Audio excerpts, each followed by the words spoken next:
Outre Manchester United, qui intensifie ses efforts pour le recruter, le Real Madrid serait également intéressé par le milieu de terrain uruguayen du PSG, Manuel Ugarte, 23 ans. Une rare bonne nouvelle pour le PSG pourrait venir de Madrid. Selon les informations d'Abdel Abouma, le Real Madrid aurait manifesté son intérêt pour Manuel Ugarte. Après une première saison difficile à Paris, l'Uruguayen se distingue par une excellente Copa América avec la Céleste, rappelant ses performances au Sporting Portugal. Manchester United négocie depuis plusieurs semaines avec la direction du PSG pour un transfert. Luis Campos, qui croit beaucoup au potentiel d'Ugarte, ne serait pas opposé à le retenir et n'acceptera de le laisser partir qu'en échange d'une somme fixe. Le Real Madrid est donc averti, pour Ugarte, ce sera 50 millions d'euros ou rien. Cet intérêt du Real Madrid, s'il se confirme, souligne que la place d'Aurélien Tchouaméni au sein de l'équipe est loin d'être garantie. Le Français n'a pas totalement convaincu, notamment en ce qui concerne sa capacité à boucher les espaces en défense, contrairement à Casemiro. Ugarte, avec un profil plus proche de celui du Brésilien, pourrait expliquer l'intérêt de la Maison Blanche. Les compétitions internationales touchant à leur fin dans les prochains jours, l'actualité des clubs reprend peu à peu le devant de la scène. Le Real Madrid débutera son entraînement pour les joueurs non internationaux dès ce lundi 15 juillet, et une série d'événements s'ensuivra. Parmi ceux-ci, les présentations de deux nouvelles recrues, Kylian Mbappé et Endrick.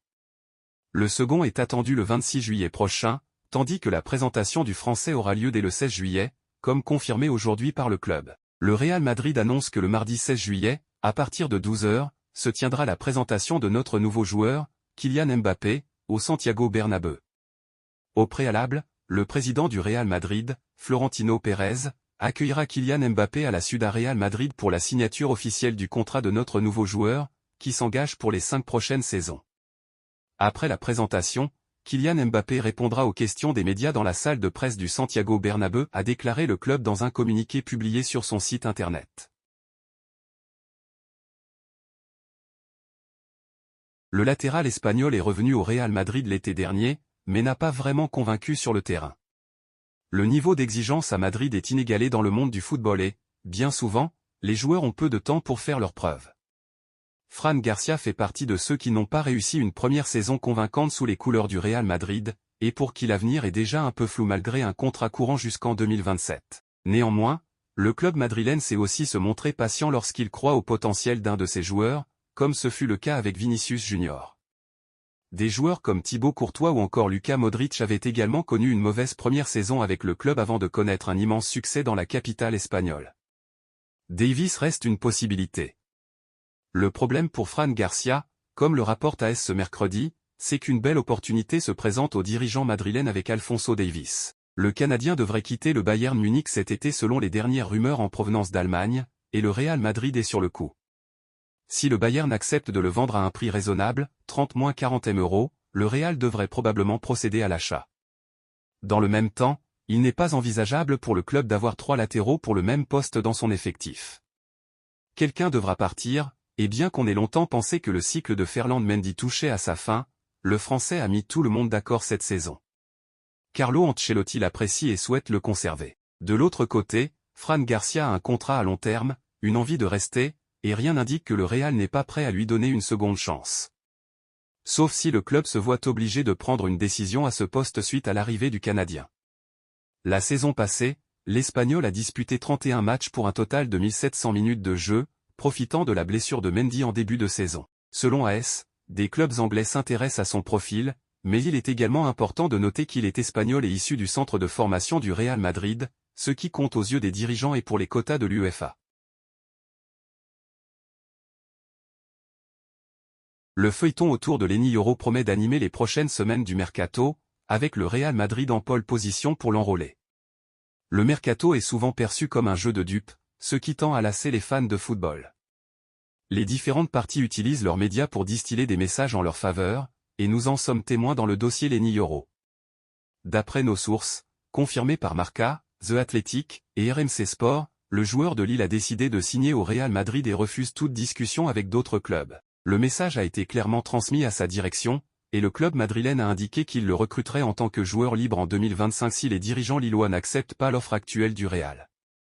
Le Real Madrid est en position de force, sachant que Lille doit vendre pour 100 millions d'euros cet été et que la situation en France est critique en raison des droits TV, avec aucun diffuseur connu à un mois du début du championnat.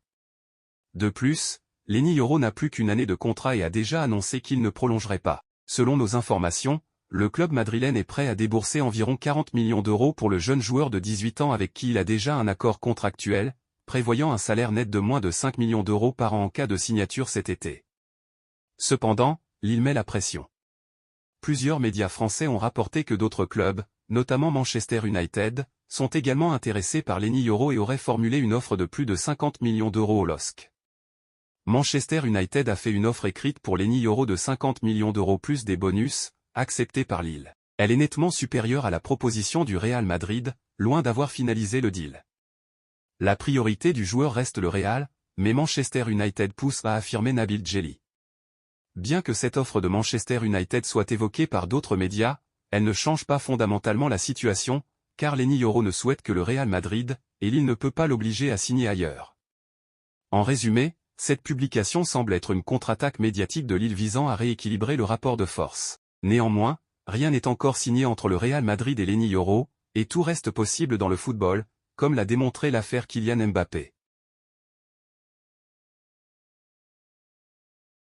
Le défenseur du Real Madrid, tout comme Militao et Courtois, a été victime d'une rupture des ligaments croisés la saison dernière. Il est bien connu que revenir d'une telle blessure est un défi majeur. Le retour réussi de Thibaut Courtois est donc une bénédiction, tandis que celui d'Eder Militao est plus mitigé.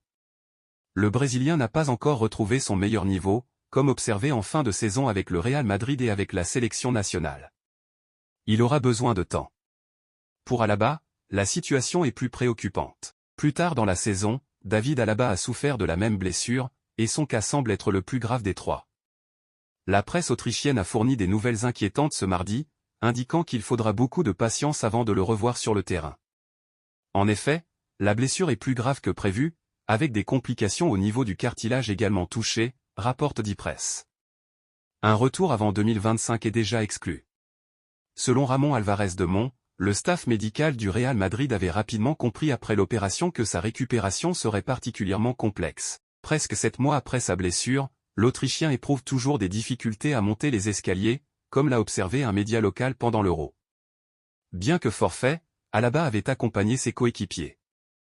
Ce qui est certain, c'est que Carlo Ancelotti ne pourra pas compter sur lui pour toute la première partie de saison, renforçant ainsi l'idée que la signature de Lenny Yoro ou d'un autre défenseur central est indispensable. Le Brésil a été éliminé de la Copa América dès les quarts de finale après une défaite face à l'Uruguay. Fede Valverde n'a pas tremblé devant le but, contrairement à Eder Militao.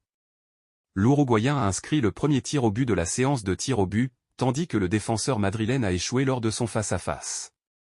Rodrigo, quant à lui, était déjà sur le banc de touche après avoir été remplacé quelques minutes avant la fin du match, tandis qu'Endrick n'a pas eu l'opportunité de participer, lui qui n'a pas réussi à se démarquer durant cette rencontre. L'autre joueur madrilène qui a manqué à l'appel lors de cette rencontre est, évidemment, Vinicius Junior, suspendu en raison d'une accumulation de 2 cartons jaunes en début de compétition. Son absence a naturellement pesé sur son équipe, et il a reconnu devoir assumer une part de responsabilité dans cet échec. Fidèle à lui-même, Vinicius Junior n'a pas cherché à se dérober. Dans un communiqué publié sur les réseaux sociaux ce mardi, il a présenté ses excuses au peuple brésilien. La Copa América est terminée et il est temps de réfléchir. Nous devons apprendre à gérer la défaite, moment où le sentiment de frustration prédomine. Une fois de plus, j'ai reçu 2 cartons jaunes qui auraient pu être évités. Encore une fois, j'ai assisté à l'élimination depuis le banc de touche. Mais cette fois-ci, c'était de ma faute. Je m'en excuse. Je mérite les critiques. Heureusement, ma carrière en équipe nationale ne fait que commencer. Avec mes coéquipiers, nous remettrons notre équipe nationale à sa place. Nous reviendrons au sommet, a-t-il écrit sur Instagram. Dans la course au Ballon d'Or, Vini Junior était, avant le début des compétitions internationales, le grand favori en raison de son rôle clé lors de la fin de saison du Real Madrid. Cependant, ce parcours en Copa América constitue un obstacle pour le joueur madrilène. À ce stade, Vinicius reste l'un des grands favoris, mais Jude Bellingham semble désormais avoir son destin en main pour remporter cette distinction très convoitée. Il n'est pas non plus exclu que Kylian Mbappé marque fortement les esprits dans les prochains jours en cas de grande performance à l'Euro. Le Français a en effet marqué 44 buts avec le PSG malgré une saison en dents de scie. Il ne lui manque qu'un succès de cette envergure pour entrer sérieusement dans la discussion pour le Ballon d'Or.